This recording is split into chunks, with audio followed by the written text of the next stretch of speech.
Imagine a weighted toy clown. You punch it, it hits the floor, but it immediately pops back up. Now look at your own leadership. When you take a hit, a lost client, a bad quarter, maybe a personal crisis, do you pop back up instantly or do you stay down for days? Most leaders let one setback derail their entire month. But today's guest, Paula Chiocchi, has mastered the physics of resilience. From a toxic corporate gut punch to a life-changing divorce, she didn't just survive. She turned those hits into rocket fuel. Her story will show you how to stop treating adversity like a stop sign and start using it as a competitive edge. If you feel like you're winning on paper but losing your edge, Paula's story may give you the strategy that you've been missing. Paula, welcome to the Life Fulfilled podcast. Let's get right to it. You have an amazing story, and I know a little bit about your story. You told me that your father was a big influence on your resilience, your bounce back. So why don't we start there? Give us that backstory.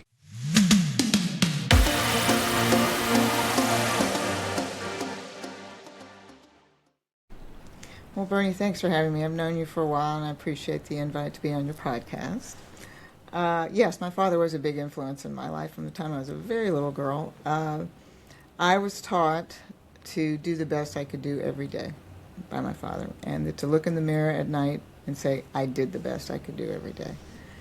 And that's been a guiding philosophy for me because it's just important to be able to feel good about yourself at night, to know that you did put in the best effort and do the best you could do that day.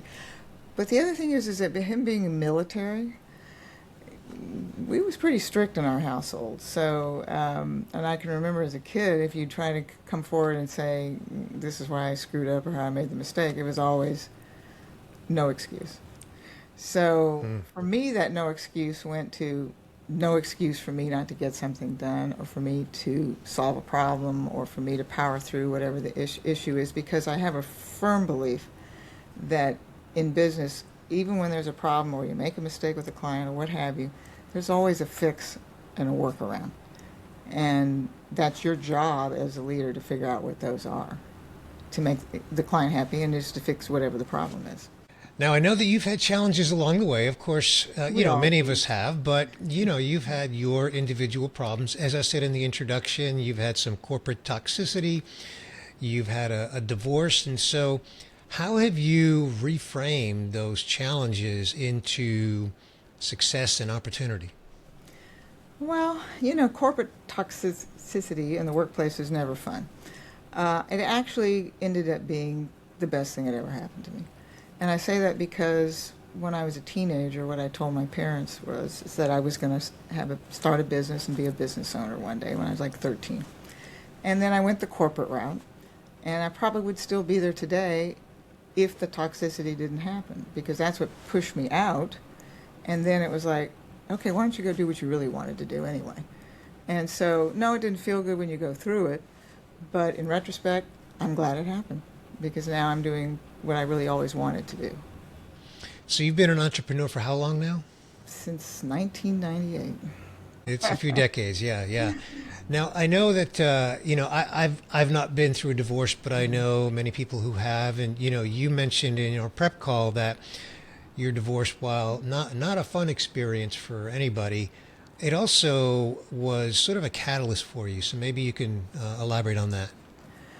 Well, no, nobody wants to get divorced. Part of it is, and I can't speak for other people, but for myself, I felt like a failure, okay, and that I wasn't able to make it work. But once I got past that, I was living in Houston, Texas at the time, and I thought, you know what, I'm just going to uproot and change my life. So I moved out to LA a couple of years after the divorce, and that's where I was able to found the business. And so it's been great. I love living here. So, that old saying, turn lemons into lemonade. I'm a firm believer in that one. It's better on your psyche if you're able to do that, to be able to make lemons out of lemonade and go to the positive. There's negatives all over, all around us. There's negativity. Yeah. And for me, it's like, I want to be around positive-based people and putting positivity into the universe if possible. Now, I know that also an aspect of your story is ambition. You even touched on it already, so maybe you can go back to that and elaborate on the role that ambition has played in your life. Well, to me, you need to have ambition and drive. Okay. One of the things that was important to me based on that experience of toxicity in the work environment was to create an environment where that didn't exist. So over the years, employees have come and gone, but always give a voice to the employees to hear what they have to say. Sometimes they're right and I'm wrong. And I've had 3 entrepreneurs come out from working, go and be an entrepreneur after working with me. And each one of them I've looked to mentor. They have to have ambition, I've told them. You've got to have the drive and the ambition and the stick-to-itiveness to be able to do that. And so that's important to me because that people understand that it's just not about I'm in business. What are you offering? What are you going to do for people? How are you going to make it work? What are the components that you need to do? And that's all about drive and ambition. And if you don't have it, I would suggest don't become an entrepreneur. Yeah, exactly. Yeah, I'm living that myself. Yeah. For those that don't know, I went through a 15-year journey where I had a business that I started, so it was an entrepreneurship. Then I did the unthinkable, Paula. I went back to corporate for 3 years. I remember which was an interesting experience for me, and it was mostly good. And it was mostly good because there wasn't toxicity. It was good people. The gentleman I reported to was a really great guy, smart guy, good guy. He led with head and heart, which is what I'm all about. So it was a good experience. But then it was time for me to, go to my next chapter, which is what I'm doing now, Fulfilled at Work Academy. And so that's, at the time of this recording, a little bit more than a year.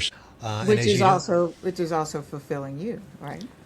Absolutely. I mean, with an exclamation point, 10 times over. Absolutely. I think it's timely. Yes, it is. It is. The marketplace has changed. Back in the day, it was just get your work done, go home, no voice, share a voice, no contribution. It's different now. People don't want that anymore. They want to be part of something. You spend half your life at work. You want to be happy. Yeah, exactly. Yeah, I think we actually spend 2/3 of our waking hours at work. Is it 2/3? Yeah, especially if you're an entrepreneur. Yeah. The old saying, right? When you're an entrepreneur, you can make your own hours. You can work any 18 hours That's every right. day you want. That's right. That's right. So, you said that, things are evolving, things have changed. But there's one observation that I'm making, and I'm seeing it also not only anecdotally, but I've seen it in some data, Paula, and that is that command and control leadership is still out there, but there's definitely a resistance to command and control leadership. Why don't you speak to that? Because I know you've experienced it, and I know that that's not how you lead your people in your company. Well, the truth of the matter is I have a tendency to command and control personality, and I think a lot of leaders do have that instinctually because that's how they manage to get up and do what they do every day. So it's a matter of checking those impulses and then bring people into the conversation, bring the people that work for you to get their ideas, and to me have a mix of age from the millennial to the Gen X or whatever, so you can get the different perspectives from the different generations too. So I had to work on it. It didn't come naturally. And so what I found is you have happier people that are employed by you if you adopt the inclusiveness and allow them to have a voice. It's a big deal. I talk about self-awareness all the time. I share the following data point. I've shared it many times on this podcast. In fact, it's a fairly recent data point that I came across from Harvard, which is that only 15% of all of us, like in the human race, are self-aware. And actually, that low? Yeah, and they actually put the descriptor in front of that sufficiently. 15% of us are sufficiently self-aware. Which, when I saw that, Paula, that was welcome data for me because I've known that anecdotally just from life experience. Just like dealing with people both in the workplace and outside the workplace who simply were not self-aware of how they lead, how they interact, how they influence, how they get things done. Mm-hmm. And so, why don't you comment on that? Like, what has been your self-awareness sort of journey? Well, first of all, I had no idea it was that low. I would have probably said 50% were self-aware, but man, that's kind of Mm-hmm. it's disappointing to hear, actually. Mm-hmm. Um, for me, I sometimes I think I'm too self-aware because I'm also an empath, so I can kind of feel what other people are feeling sometimes, and it sounds crazy, but I'm able to compartmentalize it, so I'm really good at that. So to me, the understanding, getting outside of yourself and understanding what somebody else may be going through, because people have lives outside of work, okay? And truly, when people come in the door, I can kind of tell where they're at just by looking at them. I don't know if you learn it. I think you can get better at it. But I think some people maybe are natural at it, because I know you are, and I think I am, but I think you can work on it, excuse me, and get better at it. So, I describe it this way while you sip your water and clear your throat. Allergy season out here in LA. Okay. I describe it this way. There's this concept of conscious competent. Mm-hmm. So take a professional athlete in any sport. If they're professional, they have become a conscious competent. You can't become a professional athlete if you don't know exactly Yep. your routine, your skills, and all the little details that go into being successful at the professional level. Agreed. I Right? agree. However, there's a lot of people in life that really go through life with unconscious competence. Like they may be good at something, but they couldn't tell you exactly why or how. It's just sort of a natural thing. And they just kind of sort of do it that way and it just gets done. And they're unconscious competence. When it comes to self-awareness, I think we need to be conscious competence. I agree. And that's where I think, my 5-pillar approach, health, fitness, career, relationships, and legacy. And so what I do is I ask leaders to look at themselves first, look at their own fulfillment across Not those easy. 5 pillars. Not easy to do. Not easy to do.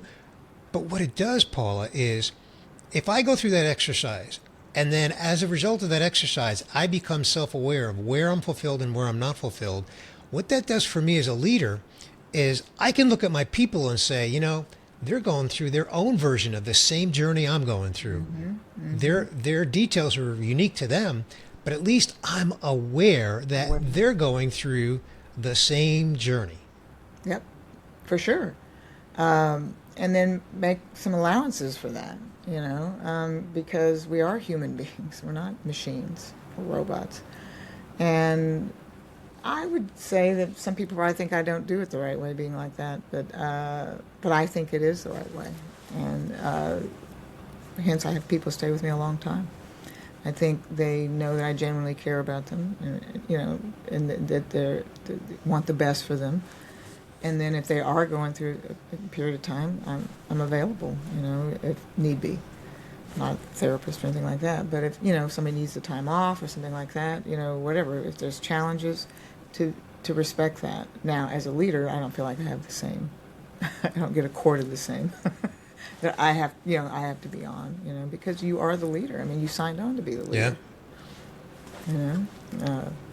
And I think that comes from childhood too. My dad was a lieutenant colonel in the Air Force. He was a leader, and that's one of the other things he said: own the room. When you're in the room, I don't care how scared you are, own it. Good advice. But back to what you were saying, though, the employees and people that work for you, they're there because they want to be under your leadership, or they don't stay. And people will leave if they're not happy or not getting as you live this portion of your life with teaching people how to embrace being fulfilled. And if you're not happy where you're working, then you shouldn't be there. Because it's difficult enough every day out there in the universe without coming into an environment you're not happy about. I want people to be happy every day they walk into that. And one of the things that we do is we really try to take care of our clients to the best of our ability, and develop programs and campaigns, being in the marketing business, that are successful for them, that makes me happy. You know? And then they're happy because I would argue that it makes you fulfilled. And the reason I'm nitpicking that is because, but the reason I nitpick it, Paul, is because happiness is an emotion that's associated with a circumstance. And I realize when you do something great for a client, that is a circumstance. Mm-hmm. But fulfillment is associated with achievement. So if you're achieving something with your client, then that gives you that sense of fulfillment. And yes, there's overlap. You can certainly experience fulfillment and happiness, but you can also have happiness all by itself associated with a circumstance that doesn't really give you that deep sense of fulfillment. But I want to, before I lose this thought, you've overcome a lot of adversity. And you say that you've reframed sales and even business as a game. So maybe you can kind of speak to that in the context of resilience, because I would imagine in 28 years in business, you haven't won every single deal and opportunity that you've gone after, right? So speak to that. Well, I be honest with you, I can't remember which book it was I read years ago, but it was evaluating different types of employment and what made those people feel fulfilled in their work. So it gave an example of somebody that was cleaning 5-star hotels and how they would lay on the bed and see if there was dust on the fan going around, and they put the little chocolates out, and then they felt that they were they were cross-trained in the hotel and felt like they were part of something. And then when I read the section on sales, it said that they mistakenly thought that salespeople just loved cold calling. No, that's the worst part of it when I was in sales. But they said the ones that were the most successful, the ones that treated it as a game. And I thought, well, that's what I do. Because you're going to win and you're going to lose. But you can't. If you lose, then where did we lose and why did we lose? How did we lose? How do we address that? But you're not going to win every deal. So I don't like losing them, and I want to know why. But then you look at it as, okay, I'll get the next one. And you can't take it personal either. Because there might be varying reasons why you don't win a bid or what have you. But yeah, I always treat it as a game, a good game though. You want to get the client, bring them in, and do a good job for them. But is that a mindset that you've instilled in your people? Yeah. You need to, because it would be false to think that you would win every deal. And then if you don't, what I try to do is we have a debrief. Where did we fall short? I know that you are in at least one, if not more than one, mastermind group, a CEO group. Mm-hmm. What do you see in those conversations when it comes to leadership, resilience, all that? I've been in my executive group over 20 years, and what I see is a lot of people are missing all the things that you're talking about. Don't know how to relate to the employees, don't know how to make them feel like they're part of the team. Command and control, like you were saying earlier, using that. And I think in my specific group, there's about 20 of us, I think they're surprised that I'm able to step out of that command and control based on them knowing me. But again, it's work. And I think some of the people I thought, God, I could never work for that person, But then that also gets back to the toxicity in corporate America, where I literally shifted that because I didn't want that to happen again. I didn't want anybody working with me to feel like that way I felt, And I think I've done a pretty good job of that. But yeah, I think the natural in leadership is, when I see, is command and control is where they feel right. I'm the leader, I'm the command, I'm in control. Guess what? Sometimes I'm wrong. Sometimes I think, well, this is the way we should do it, and somebody comes at it from a different angle, and I'm willing to admit when I'm wrong. And I think a good leader will admit when they're wrong. And that's hard for a lot of leaders to do. So you're seeing a lot of the lacking self-awareness, the command and control mindset, which unfortunately doesn't surprise me. What about resilience? What are you seeing among the leaders that you interact with in the executive group? What are you seeing in the way of resilience? Because they're also winning and losing, right? So when they're losing, whatever that might be, what are you seeing in the way of resilience? Some really buckle down and kind of regroup. And, I mean, one guy in my group who was in the executive placement business, and then when the economy fell apart, he shifted to short-term employment. He's doing great, but he made the shift, because he had to. Some people might just go out of business, right? Oh, don't need executive search right now in tech. Uh-oh, now what do I do? So that's resilience, You have to lay off almost all your people and rebuild from the ground. That's resilience. I was really impressed when he was able to do that. And I think if you're going to survive as a business owner, you better learn some resilience. You may not make it.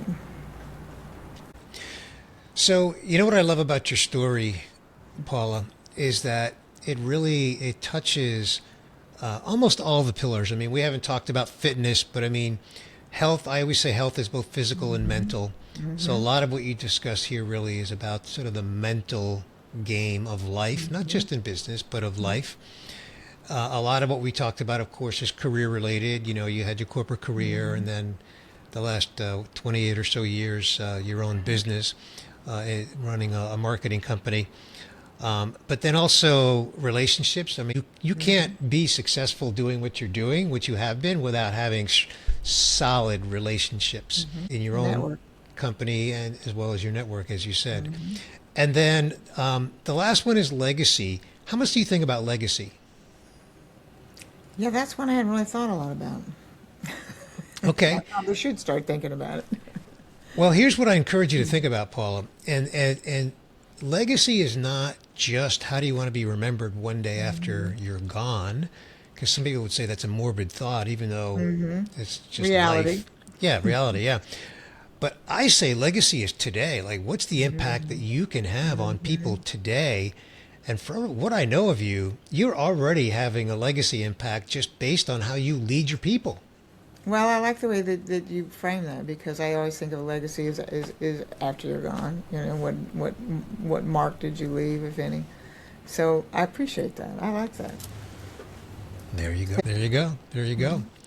Well, your story is really inspiring. I know we didn't get too personal, but I know, a little bit about your background in terms of some of the adversity that you've had and how you've really reframed that into a bounce back and into a positive, motivating mindset that has given you this success in life, not just in business, Paula, not just in your entrepreneurship and running your company and doing great client work and all that, which is great stuff, but in life in general, Yeah. So I love your story. How can someone listening or watching want to connect with you and just want to get into your world? Well, I'm on LinkedIn like everybody else, and my website is outwardmedia.com, OUTWARD media.com, and I'm on all the social channels, on Facebook, everything. So love to hear from people. All right, terrific. Well, Paula, my listener knows that all that would be linked up in our show notes, and I just want to thank you so much for joining me for this episode on the Life of Phil podcast and just sharing your story in this conversation. I really, really enjoyed it. Well, me too, Bernie, because I think what you're doing is very timely and important. Everything you're doing, and I appreciate you. Thank you, Paula.